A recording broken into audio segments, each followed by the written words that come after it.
हाँ जी बच्चों, very good evening to all of you. हमने बच्चों पिछले लेक्चर में शुरू किया था कोलॉइड्स सॉल्यूशन बनाने की प्रेपरेशन। और हमने तीन मेजर प्रेपरेशंस पढ़ी थी। एक तो केमिकल मेथड्स आता है जिसके अंदर हमने ये चार अलग अलग टाइप से कोलॉइड्स बनाए थे। दूसरा हमने पढ़ा था फिजिकल मेथड से प्रिपरेशन, जिसके अंदर आता है इलेक्ट्रिकल डिसइंटीग्रेशन या ब्रेडिक आर्क मेथड। और तीसरा हमने पढ़ा था पेप्टाइजेशन, जिसको हमने काफी इंपॉर्टेंट भी मार्क कराया था। तो इन तीन मेथड से प्रोसेसेस से हमने कोलॉइड सॉल्यूशन जो थे वो बनाए थे। और अब हम बात करेंगे उन्हीं कोलॉइड सॉल्यूशंस की प्योरिफिकेशन। इस बात का मतलब ये हुआ कि जो कोलॉइड्स हम प्रिपेयर कर रहे हैं, तो बेटा वो कोलॉइड्स जो है वो क्या है, इम्प्योर है। तो हमारे पास प्रेपरेशन से किस टाइप के कोलॉइड्स आए, इसलिए अब इनको प्योरीफाई करना हमारे लिए बहुत जरूरी है। तो कैसे कैसे आप इनको प्योरीफाई कर सकते हैं? कहते हैं कोलॉइडल सॉल्यूशन जो अलग अलग मेथड से हमारे पास बने हैं वो इम्प्योर है। सर उनमें इम्प्योरिटी क्या है? याद है वो जो इलेक्ट्रोलाइट आपने डाला था, कुछ और भी सब्सटेंसेस होते हैं सॉल्युबल जो इम्प्योरिटीज होते हैं। और इनके होने की वजह से चाहे वो इलेक्ट्रोलाइट्स हो ज्यादा एक्सेस में या कोई सॉल्युबल सब्सटेंस हो, तो बेटा वो कोलॉइड को क्या कर सकता है, डीस्टेबलाइज कर सकता है। इसीलिए हमको इन इलेक्ट्रोलाइट या इंप्योरिटीज को कम से कम अमाउंट में करना होगा। ठीक है, हम पूरी तरीके से तो खत्म नहीं कर पाएंगे, पर हमें इनको बहुत कम करना होता है। और फॉलोइंग मेथड से हम इनको कम कर सकते हैं, जिसमें सबसे पहला मेथड हमारे पास आता है डायलिसिस। एंड मार्क कीजिए, वेरी वेरी इंपॉर्टेंट। इस पे भी बेस्ड क्वेश्चन जो है बेटा वो आपके एग्जाम्स में पूछा जा सकता है, बोर्ड में तो बहुत बार पूछा गया है। वो कहते हैं कि ट्रू सॉल्यूशन जो होता है वो पार्चमेंट पेपर से या सेलोफिन मेम्ब्रेन से पास कर सकता है, क्योंकि उसके पार्टिकल्स बहुत छोटे होते हैं, वो कंपैरेटिवली साइज में थोड़े से बड़े होते हैं, इसलिए वो पास नहीं कर सकते। तो हमने डायलिसिस टेक्निक करी। अब देखो बेटा, ये हमारे पास एक कंटेनर है। इस कंटेनर को हमने बेटा किससे बनाया हुआ है? Dialysing membrane. ये एक स्पेशल मेम्ब्रेन होती है जो सिलेक्टिव पार्टिकल्स को जाने देती है। तो बेटा ये मेम्ब्रेन क्या होती है? Allows only selective particles, selective particles to pass through. इसको हम एक और भाषा से जानते हैं जिसका नाम है सेमी परमिएबल मेम्ब्रेन, है ना, जो सिलेक्टिव पार्टिकल्स को जाने देती है। अच्छा सर, वो सिलेक्टिव पार्टिकल्स कौन से होते हैं? वो होते हैं बेटा इलेक्ट्रोलाइट्स के, जिनके पार्टिकल साइज बहुत छोटे होते हैं। तो बेटा आप स्पेशली एक डायलाइजिंग मेम्ब्रेन के अंदर इम्प्योर, बेटा इसके अंदर क्या है? Impure colloidal solution. तो बेटा जो किसका बना होता है? Water and crystalloid. क्रिस्टलॉइड का बेटा मतलब क्या होता है? इलेक्ट्रोलाइट। और बेटा दूसरा क्या है इसके अंदर? Sol particle. तो जैसे ही आप कंटेनर में पानी भरते हैं, तो बेटा जो इलेक्ट्रोलाइट होता है, जो क्रिस्टलॉइड, जिसको हम बेटा क्या कहते हैं, इम्प्योरिटी या इलेक्ट्रोलाइट, जो डिसॉल्व फॉर्म के अंदर होती है, बेटा वो बाहर निकलनी शुरू हो जाती है। एंड कहाँ चली जाती है बेटा? पानी के अंदर। तो जितना ज्यादा बार हम उसको डिप करेंगे या जितनी देर तक हम उसको डिप करके रखेंगे, इलेक्ट्रोलाइट्स या सॉल्युबल पार्टिकल्स जो है वो मेम्ब्रेन के थ्रू पास कर जाते हैं। कहते हैं हम एक बैग लेते हैं इन पार्टिकल से फिल, जिसके अंदर कोलॉइडल सॉल्यूशन होता है, और उसको फ्रेश वाटर में रख देते हैं, जिससे इलेक्ट्रोलाइटिक पार्टिकल्स जो होते हैं वो बाहर निकल आते हैं, लीविंग बिहाइंड कोलॉइडल सॉल्यूशन। कहते हैं the process of recovering a dissolved substance from a colloidal solution by means of diffusion through a suitable membrane is known as dialysis। And बेटा डायलिसिस जिस इंस्ट्रूमेंट में होता है, जिस डिवाइस से होता है, उसे हम कहते हैं डायलाइजर। तो ये होता है हमारा डायलिसिस।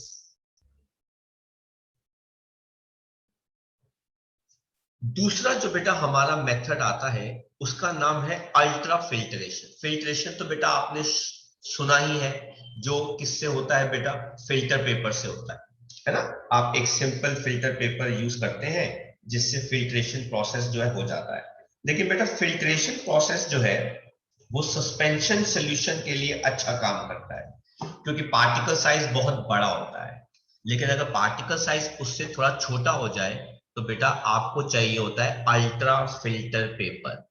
अब देखिए बेटा, तो मैं आपको लिख के बता देता हूं। फिल्ट्रेशन से आप, क्योंकि उसका particle size is bigger, particle size is somewhere more than 100 nanometre से। लेकिन बेटा कोलॉइड का पार्टिकल, इसलिए बेटा हमें क्या चाहिए होता है, अल्ट्रा फिल्टर पेपर।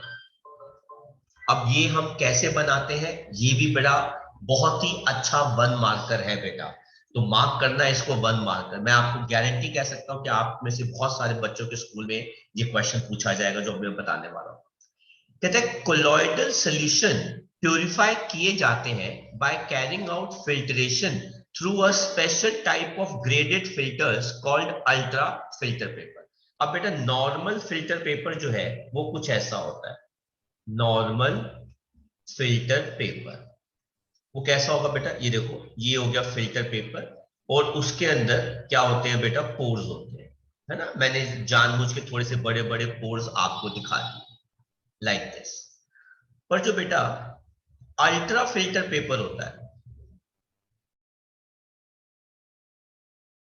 उसके पोर्स को पहले से छोटा कर देते हैं। सर वो कैसे करते हैं, बाय डिपिंग, किसके अंदर बेटा, कोलॉइडियन के अंदर। सर ये कोलॉइडियन क्या होता है, ये 4% सोल्यूशन होता है बेटा नाइट्रोसेल्यूलोज का, जिसको हम इथाइल अल्कोहल और ईथर में मिक्स करते हैं बेटा। अब इससे क्या होता है, इससे इन पोर्स के अंदर छोटे छोटे छोटे छोटे सेटलमेंट्स अटैच हो जाती हैं, जिससे क्या होता है, पुराने पोर्स पहले से बेटा क्या हो जाते हैं, छोटे हो जाते हैं।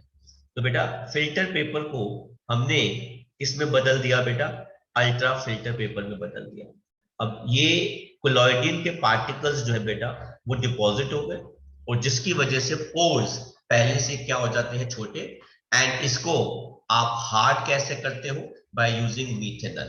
और बाद में आप इसको ड्राई कर दो तो पोर्स पहले से छोटे हो जाते हैं, जिससे कोलॉइडल सॉल्यूशन जो होता है बेटा वो पास नहीं करता, कोलॉइडल पार्टिकल्स पास नहीं करते बेटा। इन अल्ट्रा फिल्टर्स से कोलॉइडल पार्टिकल्स पास नहीं करते, but particles of true solution या फिर इंप्योरिटीज कैन पास, जिससे बेटा हमारे पास क्या हो जाता है बेटा, कोलॉइडल सॉल्यूशन जो है वो क्या हो जाता है, प्यूरिफाई हो जाता है।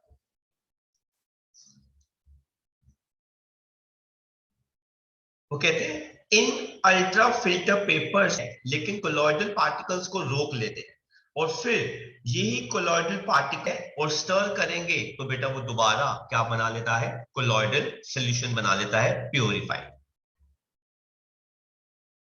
डायलिसिस प्रोसेस जो बेटा अभी हमने ऊपर किया था, ये देखिए बेटा डायलिसिस, एक पार्चमेंट पेपर के साथ या सेलोफिन बैग के अंदर हमने कोलॉइडल सॉल्यूशन डाला था। इसी प्रोसेस को अगर आप थोड़ा सा फास्ट करना चाहते हैं तो बेटा आप इसमें डायलिसिस, कहते हैं टू हैसन, मतलब इंक्रीज करना है अगर इस प्रोसेस को, तो वी यूज इलेक्ट्रोडायलिसिस। बिल्कुल एग्जैक्टली सेम, फर्क क्या है, अब दो इलेक्ट्रोड लग जाएगी, एनोड और कैथोड। तो अगर मान लीजिए इसके अंदर एक इलेक्ट्रोलाइट है ए बी, तो बेटा बी के पार्टिकल्स इधर आने शुरू हो जाएंगे, और ए के इलेक्ट्रोलाइट्स के आयंस जो है वो इधर आने शुरू हो जाएंगे, और प्रोसेस थोड़ा सा जल्दी हो जाता है।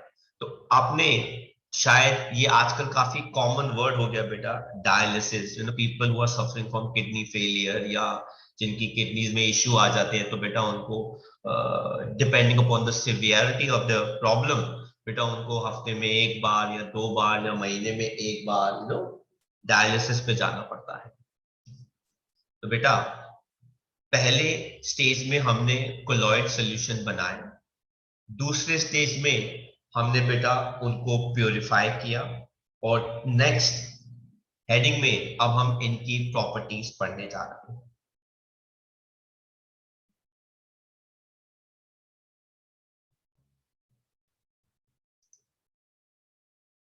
तो बेटा बात करते हैं प्रॉपर्टीज ऑफ कोलॉइडल सॉल्यूशन की। सबसे पहली प्रॉपर्टी आती है बेटा optical activity, optical properties not activity बेटा, जिसको हम क्या कहते हैं, टिंडल इफेक्ट।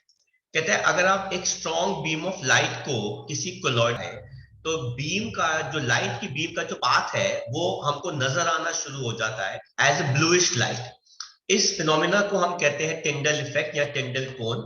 और ये किस वजह से होता है? It is due to the scattering of light by colloidal particles. क्या मतलब है? कोलॉइडल पार्टिकल्स इतने छोटे भी नहीं होते और इतने बड़े भी नहीं होते कि अगर आप उनको ट्रू सोल्यूशन से पास करोगे तो बेटा कोई फर्क नहीं पड़ता, लाइट पास कर जाते। बेटा ये इधर उधर डायरेक्शन में बिखर जाते हैं, क्योंकि पार्टिकल्स कोलॉइड के सोल्यूशन में क्या होते हैं बेटा, बिखरे हुए होते हैं। तो बेटा उनसे लाइट टकरा कर बेटा अपना पाथ चेंज कर लेती है, इसलिए हमें ब्लूइश कलर में नजर आना शुरू हो जाता है। सेम फिनोमिना हम तब भी देखते हैं बेटा डस्ट पार्टिकल्स के साथ, जब एक बहुत ही डार्क रूम के अंदर सनलाइट एंटर करती है। तो बेटा मान लीजिए अगर ये एक बहुत ही डार्क रूम है और यहाँ पे एक विंडो है, विंडो से सनलाइट अगर एंटर कर रही है, तो इस सनलाइट के एंटर करने में जो डस्ट पार्टिकल्स होंगे वो आपको विजिबल हो जाते हैं पास में अगर आप देखोगे। Same goes in cinema hall, ठीक है। तो बेटा सिनेमा हॉल के अंदर भी आपको प्रोजेक्टर से निकली बीम नजर आती है, ठीक है। प्रोजेक्टर से निकली बीम जो है बेटा वो आपको नजर आती है, तो उसके अंदर के जो पार्टिकल्स होते हैं वो नजर आते हैं। लेकिन यही पार्टिकल अगर उड़ता उड़ता उड़ता जैसे ही अंधेरे में आ जाएगा तो बेटा वो गायब हो जाता है, क्योंकि लाइट उसको टकरा नहीं सकती। तो this phenomena is also very very important, Tyndall effect. अब टिंडल इफेक्ट कब होगा, उसकी कंडीशन क्या है बेटा? पहला, डायमीटर डिस्पर्स फेस का, ठीक है ना, is not much smaller than the wavelength of the light. तो जो भी लाइट वेवलेंथ आप यूज कर रहे हैं उससे ज्यादा छोटा नहीं होना चाहिए डिस्पर्स फेस के डायमीटर को।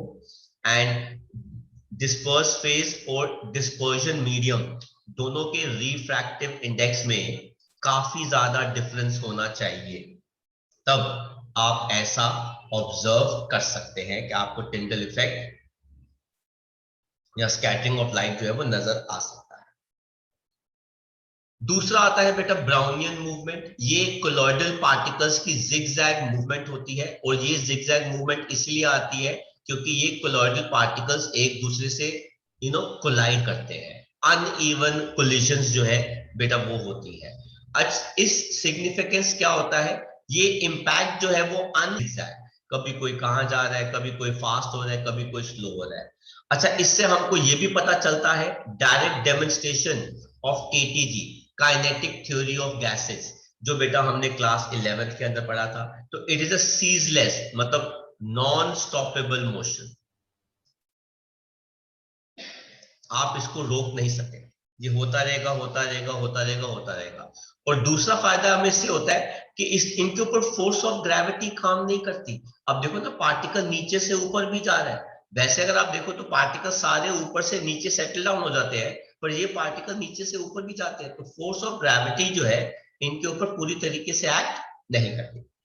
देन बेटा हमारी थर्ड जो प्रॉपर्टी आती है जो काफी इंपॉर्टेंट है, वो है इलेक्ट्रोफोरेसिस। तो आप इसको भी बेटा मार्क कीजिए। तो आज हमने तीन चीजें काफी इंपॉर्टेंट पढ़ी। पहला, एक हमने पढ़ा डायलिसिस, दूसरा हमने पढ़ा कोलॉइडियन, और बेटा तीसरा अब हम पढ़ने जा रहे हैं इलेक्ट्रोफोरेसिस। टिंडल इफेक्ट तो हम बचपन की क्लासेस में भी पढ़ चुके हैं। अब ये क्या होता है कि टूवर्ड्स ऑपोजिटली चार्ज इलेक्ट्रोड जब सोल्यूशन से इलेक्ट्रिक करंट पास होता है। सर ऐसा क्यों होता है? क्योंकि बेटा कोलॉइडल पार्टिकल्स के ऊपर भी तो चार्ज होता है। अब जो भी चार्ज कोलॉइडल पार्टिकल्स के ऊपर होगा तो बेटा डिस्पर्जन मीडियम के अंदर सोल एक दूसरे के साथ चिपके रहते हैं, स्टेबल रहते हैं। अब आप देख सकते हैं बेटा negatively charge colloidal sol particle कौन से हैं? Arsenious sulphide, gold, copper, silver, platinum particle, starch का सोलगम, चारकोल, जेलेटिन, एसिडाइज, ये सारे नेगेटिवली चार्ज सोल पार्टिकल्स हैं।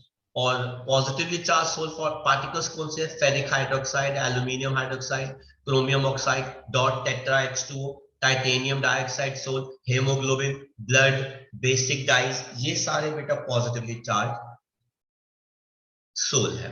अब इन पे तो बहुत बार क्वेश्चन पूछा भी गया है, haemoglobin, blood and so on, तो बेटा आपको पता होना चाहिए। और अब जो मैं आपको टॉपिक करा रहा हूं, तो बेटा ये वन ऑफ द मोस्ट बेटा इंपॉर्टेंट पार्ट इसके अंदर आता है, और बहुत सारे स्कूल्स में बेटा ये सैंपल पेपर्स का क्वेश्चन जो था वो बन के आया। अब जरा ध्यान से देखो बेटा, कॉन्सेप्ट क्या कहता है? कहते हैं AgNO3 सॉल्यूशन को अगर हम is added to KI solution, तो बेटा हमारे पास ये क्या हो गया? ये हमारे पास बेटा क्या आ गया? KI। अच्छा, KI जब हम टेस्ट ट्यूब में लेते हैं तो ये ज्यादा होता है, और यहां पे बेटा हमने AgNO3 ऐड किया है। किस अमाउंट में? स्मॉल अमाउंट के अंदर। जब Ag और NO3 ऐड होते हैं तो बेटा ये आपस में रिएक्ट करेंगे, और ये क्या बनाएंगे बेटा? AgI, साथ में क्या बनाएंगे बेटा? NO3। अच्छा, NO3 पोटेशियम नाइट्रेट, तो बेटा KNO3, बेटा ये तो आयनिक कंपाउंड है, ये तो सॉल्युबल हो जाता है। लेकिन AgI का बेटा क्या आ जाता है? प्रेसिपिटेट। अब जरा ध्यान से सुनना, सिंस सोल्यूशन के अंदर KI ज्यादा है, तो बेटा ये AgI बेटा क्या करता है? आयोडाइड आयंस को अपने सरफेस के ऊपर एब्जॉर्ब कर लेता है। सर कैसे?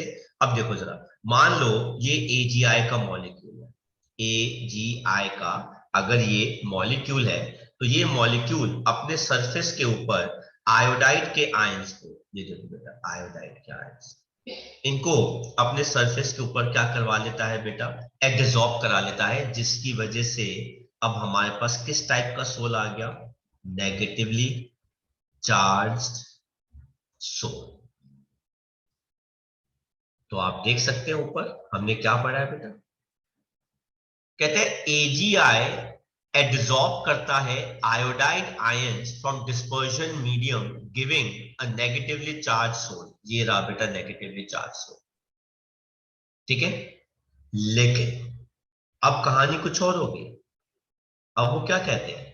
कहते हैं बट जब KI is added to AgNO3, अब बेटा हमारे पास वही सेम टेस्ट ट्यूब है, लेकिन इस बार हमारे पास AgNO3 जो है बेटा वो ज्यादा अमाउंट के अंदर है, और उसके अंदर बेटा हम क्या डाल रहे हैं? KI। तो बेटा रिएक्शन तो सेम ही रहेगी, AgNO3 plus KI gives AgI का प्रेसिपिटेट, साथ में KNO3। ये AgI इस बार अपने सरफेस के ऊपर आयोडाइड की जगह Ag पॉजिटिव आयन जो है बेटा कॉमन आयन एब्जॉर्ब करा लेता है ना। तो बेटा हमने क्या देखा? Precipitate absorbs common ion on its surface. तो बेटा ये आ गया बेटा आपके पास पॉजिटिवली चार्ज सोल। तो बेटा ऐसे हमारे पास बेटा क्या आते हैं? नेगेटिवली चार्ज सोल, या फिर बेटा क्या आते हैं? पॉजिटिवली चार्ज सोल आते हैं। आपको अगर याद हो, एक क्लास में हमने फेरिक हाइड्रोक्साइड का पॉजिटिवली चार्ज सोल पढ़ा था। मैं आपको रिकॉल करा रहा हूं by taking you back to that class, जहां पर हमने बेटा FeOH का पॉजिटिवली चार्ज सोल जो था वो बनाया था। ये देखिए बेटा, जब FeCl3 पानी के साथ रिएक्ट करता है तो वो FeOH3 बनाता है, होल थ्राइस। बेटा ये FeOH होल था उसको अपने सरफेस के ऊपर एडजॉर्ब करा लेता है, इसीलिए तो हमारे पास ये देखो ना बेटा, ये पॉजिटिव चार्ज सरफेस के ऊपर एडजॉर्ब करा रहा है, इसीलिए तो हमारे पास बेटा पॉजिटिवली चार्ज सोल आता है। ये क्या बन जाएगा, डीपी। लेकिन जो इसका काउंटर आयन है Cl नेगेटिव, बेटा वो किसकी तरफ चला जाता है, वो चला जाता है डिस्पर्जन मीडियम की तरफ। तो बेटा डिस्पर्जन मीडियम पॉजिटिवली चार्ज हो गया, इस वजह से पॉजिटिव और नेगेटिव आपस में एक दूसरे को अट्रैक्ट करते हैं और सोल को क्या करते हैं बेटा, स्टेबलाइज करते हैं। तो बेटा one of the common ions sol के पार्टिकल्स के सरफेस के ऊपर बेटा क्या हो जाता है, एडजॉर्ब, जिसकी वजह से चार्ज सोल पार्टिकल आता है। लेकिन बेटा उसी इलेक्ट्रोलाइट का जो कॉमन जो दूसरा आयन होता है वो कहां चला जाता है, डिस्पर्जन मीडियम के अंदर, इसलिए डिस्पर्जन मीडियम पे ऑपोजिट एंड इक्वल चार्ज आ जाता है, इसीलिए डीपीडीएम एक दूसरे को अट्रैक्ट करते हैं। तो वही हमने बेटा इसके अंदर भी पढ़ा, जो काफी ज्यादा इंपॉर्टेंट है कि कैसे पार्टिकल्स के ऊपर जो है वो चार्ज आता है। तो बेटा इस बार AgI जो है बेटा वो Ag पॉजिटिव आयंस अपने सरफेस के ऊपर क्या करा लेगा, एब्जॉर्ब, और हमारे पास क्या आ जाएगा, पॉजिटिवली चार्ज सोल आ जाएगा। लेकिन इसके अंदर बेटा एक और चीज आ गई नहीं, अब वो क्या है, कहते हैं जब कोलॉइडल सॉल्यूशन एक्वायर करता है चार्ज कोई भी पॉजिटिव या नेगेटिव, तो उसके बाद they attract counter ions of opposite charge, और जिसकी वजह से बेटा क्या बन जाती है, डबल लेयर। तो बेटा अब आप देख सकते हैं यहां पर इसके अंदर बेटा I नेगेटिव के पास बेटा क्या आ जाएगा, K पॉजिटिव, और बेटा इसके अंदर Ag पॉजिटिव के पास बेटा क्या आना शुरू हो जाएगा, I माइनस। तो बेटा इस डबल लेयर को हमने एक नाम दिया है हेल्महोल्ट्ज इलेक्ट्रिक डबल लेयर, जिसका बेटा अभी नाम जो है मैं इस डायग्राम के बाद शेयर कर दूंगा। हाँ जी बेटा, तो जैसा कि हमने पढ़ा, ठीक है, कहते हैं इस कॉम्बिनेशन ऑफ डबल लेयर को इलेक्ट्रिकल डबल लेयर, ठीक है। अब इसके अंदर जो फर्स्ट लेयर होती है सर कौन सी वाली, अब देखो बेटा, अगर तो आयंस एडजॉर्ब है तो उसके ऊपर कौन सा आएगा बेटा, के पॉजिटिव। अगर वो Ag पॉजिटिव है तो बेटा उसके ऊपर कौन सा आयन आएगा बेटा, I नेगेटिव। अब इन दोनों के अंदर जो बेटा ये वाली लेयर है, इसको बेटा हम क्या कहते हैं, फर्स्ट लेयर,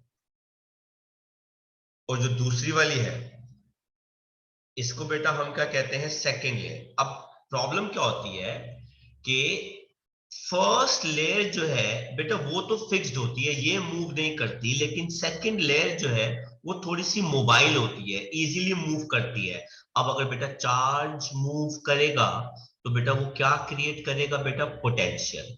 इस पोटेंशियल डिफरेंस को जो फिक्स्ड लेयर और डिफ्यूज्ड लेयर के बीच में बनता है बेटा, इसे कहते हैं इलेक्ट्रोकाइनेटिक्स या फिर जीटा पोटेंशियल। तो बेटा मार्क कीजिए इसको भी, वेरी वेरी इंपॉर्टेंट।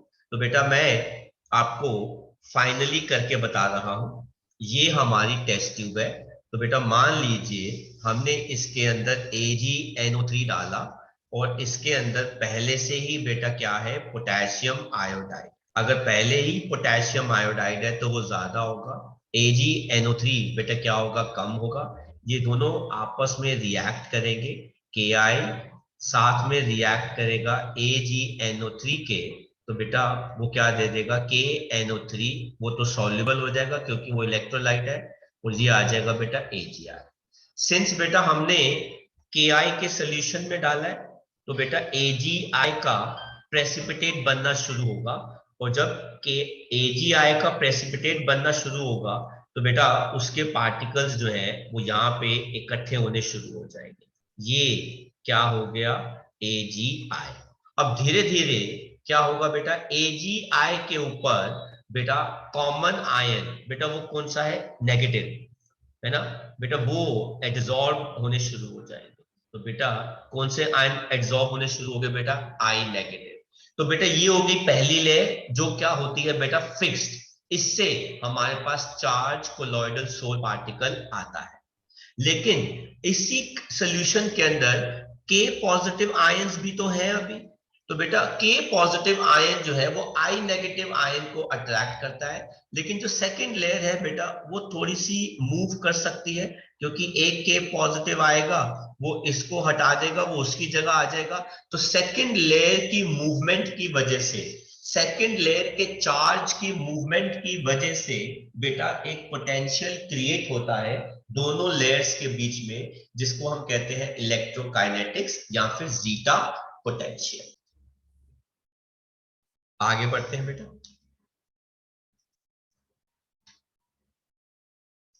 ऐसे ही जब बेटा हम FeCl3 को गर्म पानी में ऐड करते हैं तब पॉजिटिवली चार्ज सोल देता है, इसको हम ऐसे भी लिखते हैं। लेकिन जब हम FeCl3 को ऐड करते हैं N, तो अब डिपेंड करता है कि आपको किस टाइप का सोल पार्टिकल चाहिए, पॉजिटिवली चार्ज कि नेगेटिवली चार्ज, उस हिसाब से बेटा आप रिएक्शन जो है वो करते हैं। हालांकि इस पे बेस्ड इतने क्वेश्चन नहीं आते जितने इस AGI पे बेस्ड क्वेश्चन जो है वो अक्सर पूछे जाते हैं ज्यादा। बेटा अब हम बात करते हैं कोएगुलेशन ऑफ सॉल्यूशंस को प्रिपेयर किया। दूसरी बार हमने बेटा उनको क्या किया, प्योरीफाई किया। तीसरे पार्ट में हमने बेटा क्या पढ़ी, कोलॉइड्स की है कोएगुलेशन। कोएगुलेशन का मतलब होता है डीपी एंड डीएम को अलग करना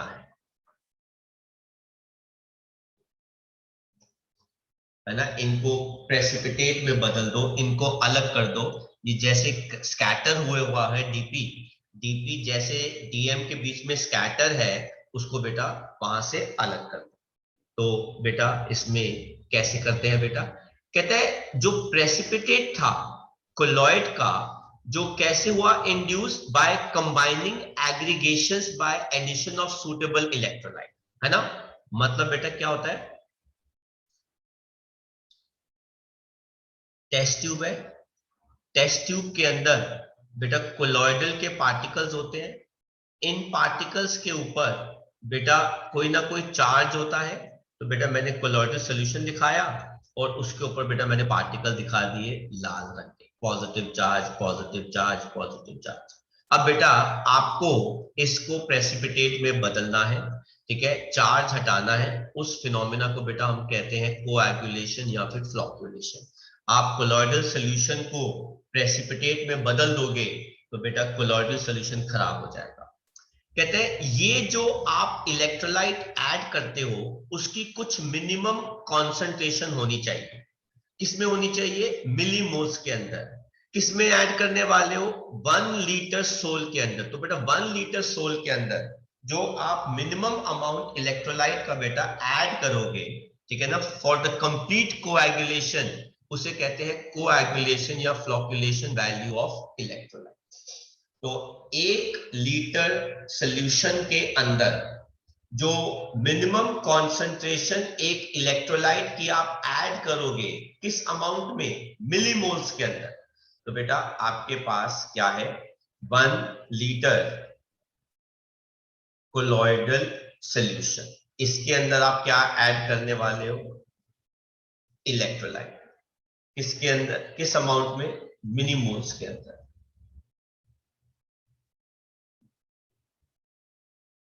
सॉरी मिलीमोल्स के अंदर, ठीक है। इस वैल्यू को बेटा हम क्या कहते हैं, कोएगुलेशन या फिर फ्लोक्युलेशन वैल्यू इलेक्ट्रोलाइट की। तो ये जो इलेक्ट्रोलाइट अब आप ऐड करने वाले हो, मतलब इसके अंदर पहले से भी एक इलेक्ट्रोलाइट था जो डीपी एंड डीएम को बाउंड करके रखता है, there is already an electrolyte. अब इस कोलॉइडल सॉल्यूशन के अंदर आप कोई नया इलेक्ट्रोलाइट ऐड करोगे, उसको बेटा क्या करने के लिए, कोएगुलेट करने के लिए। तो बेटा जितना कम अमाउंट होगा कोएगुलेशन वैल्यू का इलेक्ट्रोलाइट की, उतना बेटा ज्यादा इजीली वो कोएगुलेट या प्रेसिपिटेट कर देगा। तो बेटा अगर मान लीजिए आपके पास कोई नेगेटिवली चार्ज सोल पार्टिकल है, इसको आपको कोएगुलेट करना है, तो बेटा आप कौन सा चार्ज देंगे बेटा? Opposite charge. तो नेगेटिव सोल को कोएगुलेट करने के लिए आपको बेटा क्या लेना चाहिए? Opposite charge. पहला मतलब कौन सा चार्ज? पॉजिटिव। और दूसरा मैक्सिमम अमाउंट होना चाहिए उसका। मैक्सिमम को मतलब चार्ज की वैल्यू।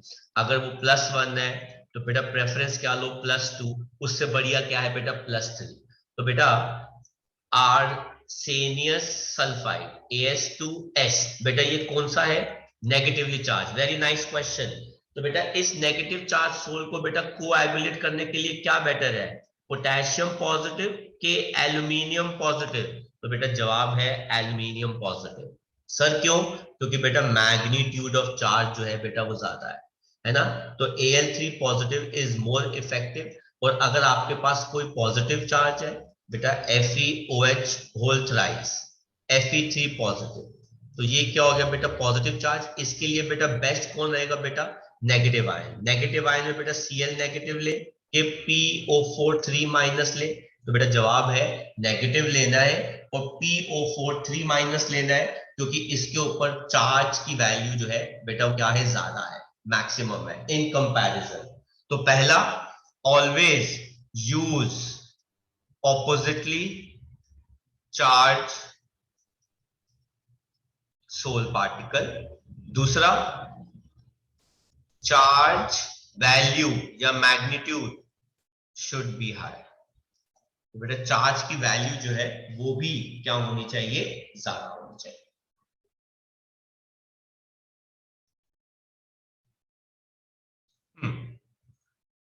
अब आता है बेटा इंडेक्स का question. What modification can you suggest in Hardy Schulze law? बेटा हार्डी शुल्ज लॉ ने क्या कहा था बेटा? लॉ क्या कहता है? लॉ कहता है opposite are best in coagulation. ये था बेटा। तो according to the law, coagulating ion के पास charge on the colloidal particle is neutralize the coagulation occurs. इस लॉ को अब हमने क्या मॉडिफाई कर दिया है? जब दो ऑपोजिटली चार्ज सोल को आप मिक्स कर दोगे प्रॉपर प्रोपोर्शन में, तो बेटा वो एक दूसरे को न्यूट्रलाइज करके बेटा क्या कर जाएंगे? कोएगुलेट कर जाएंगे। मतलब लॉ पहले क्या था कि पॉजिटिव चार्ज सोल पार्टिकल को कोएगुलेट करने के लिए आप नेगेटिव आयंस लीजिए और नेगेटिव को कोएगुलेट करने के लिए आप पॉजिटिव आयन लीजिए। हार्डी शुल्ज रूल कहते हैं कि कुछ और लेने की जरूरत नहीं है, दो ऑपोजिटली चार्ज कोलॉइड्स लो, उन्हीं को मिक्स कर दो, एक दूसरे को ही वो कोएगुलेट कर देंगे।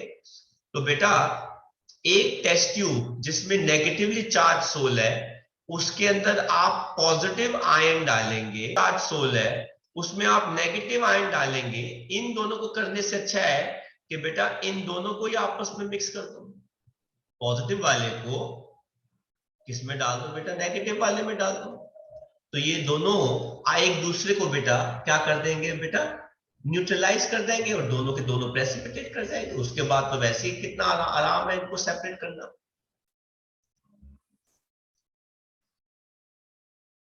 हाँ जी बच्चों, तो अब देखते हैं बेटा हमारे पास कौन कौन से मेथड्स हैं कोलॉइडल सॉल्यूशंस को कोएगुलेट करने के।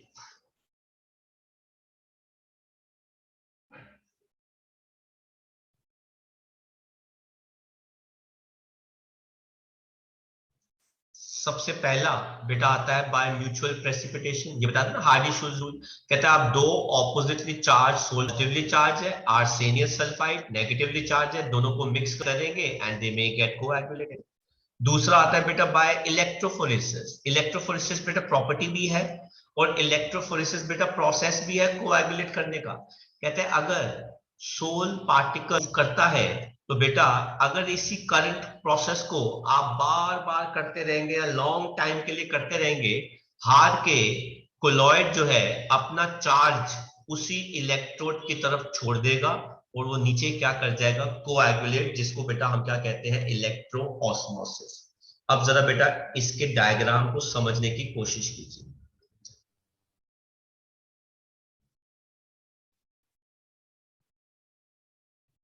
तो आपने ये ले लिया बेटा इलेक्ट्रिक करंट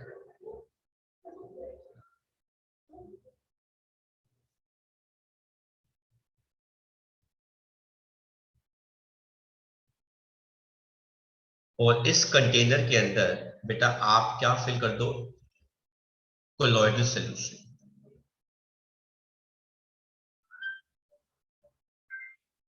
इसमें आप 2 इलेक्ट्रोड्स लगा दो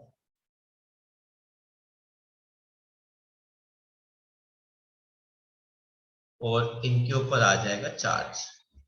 ये हो गया बेटा पॉजिटिव, ये हो गया नेगेटिव। तो बेटा लेट्स सपोज ये हमारे पास नेगेटिव इलेक्ट्रोड है, ये हमारे पास पॉजिटिव इलेक्ट्रोड है। अब बेटा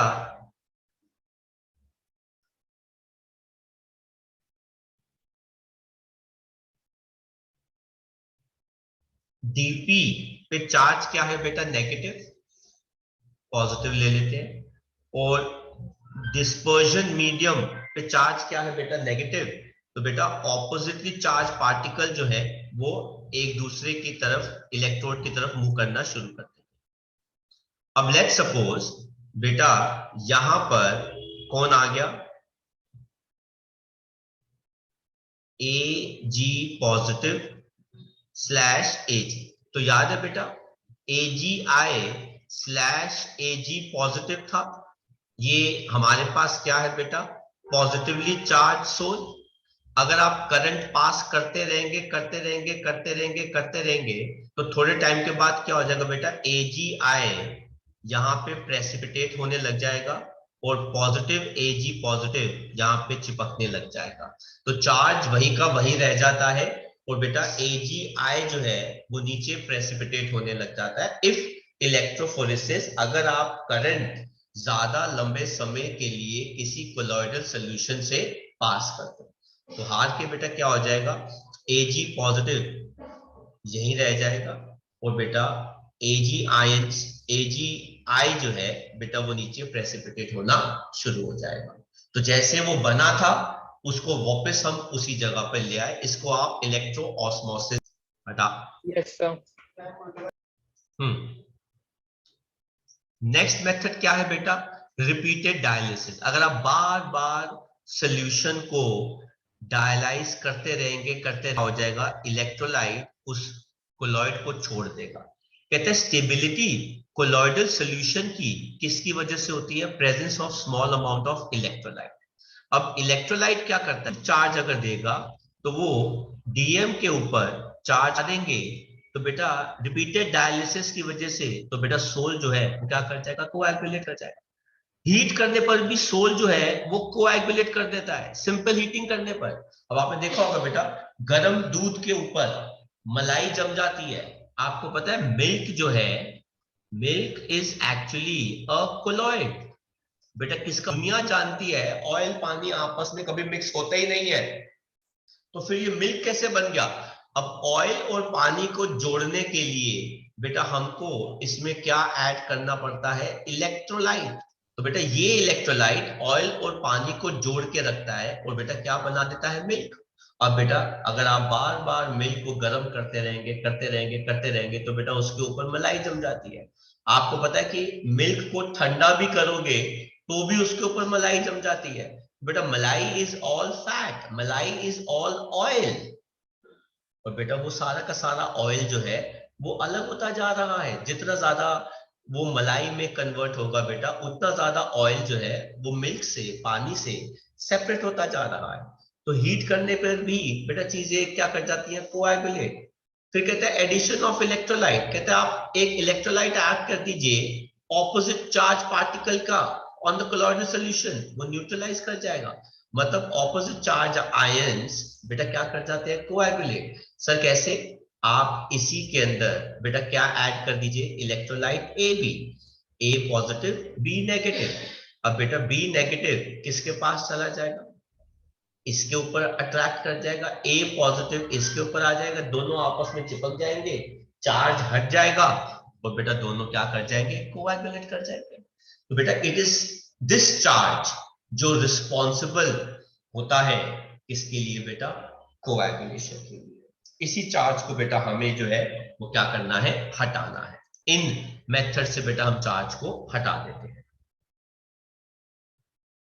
अब हम बात करेंगे इंडिविजुअली कोएगुलेशन लायोफिलिक सॉल्यूशंस का। लायोफिलिक में अगर आपको याद हो, डीबी और डीएम, इन दोनों के बीच दे हैव स्ट्रॉन्ग अट्रैक्शन। कहते हैं charge and solvation of colloidal particles are responsible for stability of lyophilic sols. कहते हैं जब यही दो फैक्टर्स को रिमूव कर दिया जाएगा तो lyophilic sols can be coagulated. कैसे कर सकते हैं?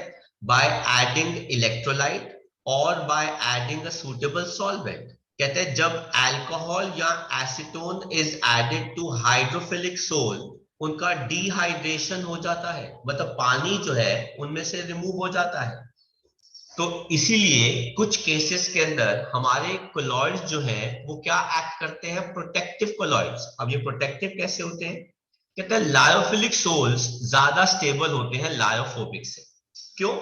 क्योंकि लायोफिलिक सोल्स के अंदर जो कोलॉइडल पार्टिकल होता है उसके ऊपर पानी की एक शीट होती है। अब ये देखो बेटा, जैसे ये हो गया हमारा क्या, डिस्पर्स फेस। अब इस डिस्पर्स फेस के ऊपर बेटा पानी की एक लेयर होगी।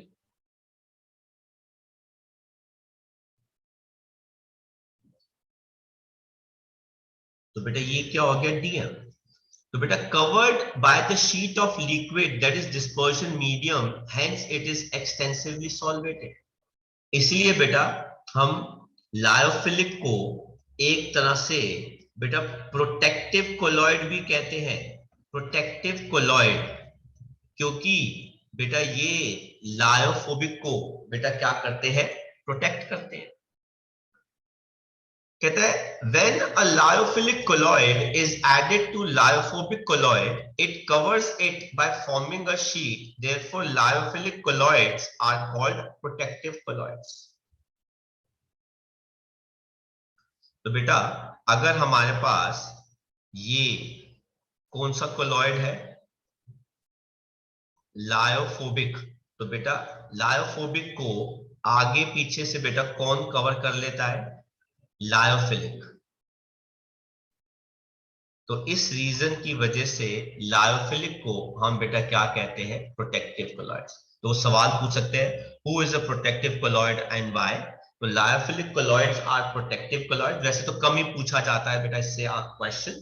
तो lyophilic are protective colloids because they cover lyophobic with a layer.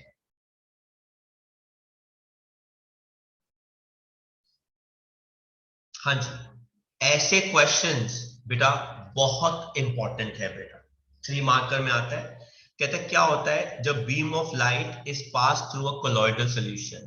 तो बेटा वो स्कैटर कर जाएगी। Beam of light gets scattered due to Tyndall effect. कहता है and electrolyte NaCl is added to ferric hydroxide sol. अब देखो बेटा फेरिक हाइड्रोक्साइड सोल जो है वो पॉजिटिवली चार्ज सोल है, is a positively charged soul, hence Cl minus ions, hence Cl minus ions will coagulate the solution. Next देखो बेटा, इसी के अंदर सी पार्ट भी देख लेते हैं। ये क्या कहता है? कहता है electric current is pass through a colloidal solution. तो क्या होता है बेटा थर्ड पार्ट में? On passing electric current oppositely charged soul particles move towards opposite electrodes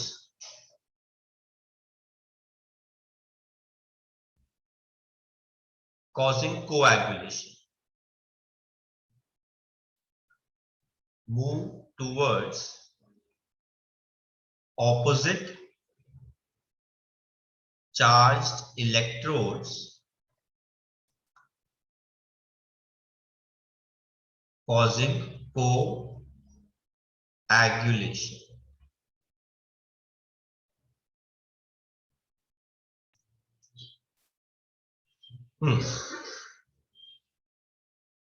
तो बेटा ये तो हमने कर लिया scattering of light, Tyndall effect. फिर कहते हैं एक्सरसाइज का 23rd क्वेश्चन, इलेक्ट्रोफोरेसिस क्या होता है, कोएगुलेशन, टिंडल इफेक्ट, डायलिसिस। इन सब के आंसर्स आप नोट्स में से फॉलो कर सकते हो, कॉपी कर सकते हो, कुछ भी नया नहीं है इसके अंदर। फिर बेटा nice question, comment on substance का एक स्टेट है। सर क्यों? क्योंकि बेटा मैंने बताया था कि सेम सब्सटेंस बेटा कंडीशन अलग कर दो तो ट्रू सॉल्यूशन बन जाएगा, नहीं तो बेटा वो क्या बन जाता है, सस्पेंशन बन जाता है।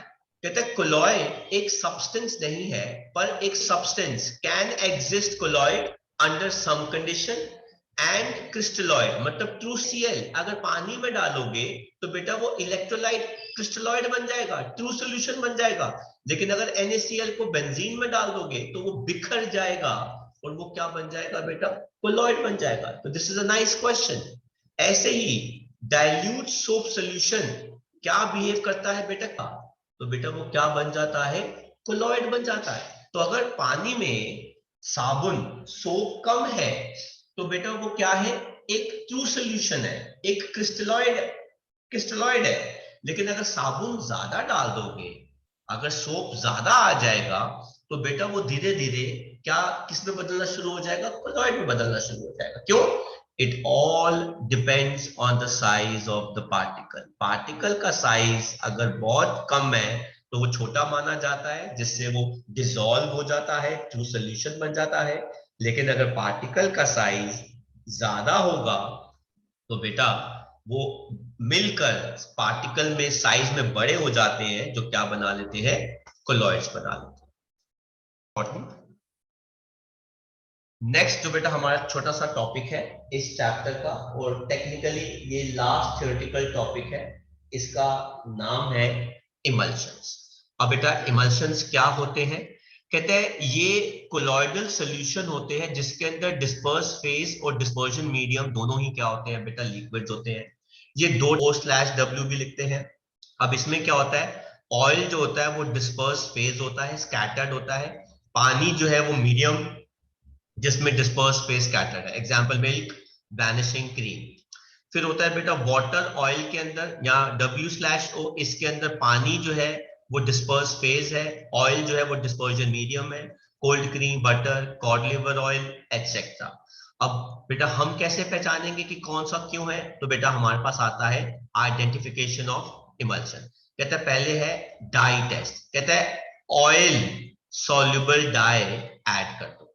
अगर तो बैकग्राउंड कलर हो गया, इसका मतलब है इमल्शन जो है वाटर इन ऑयल टाइप है।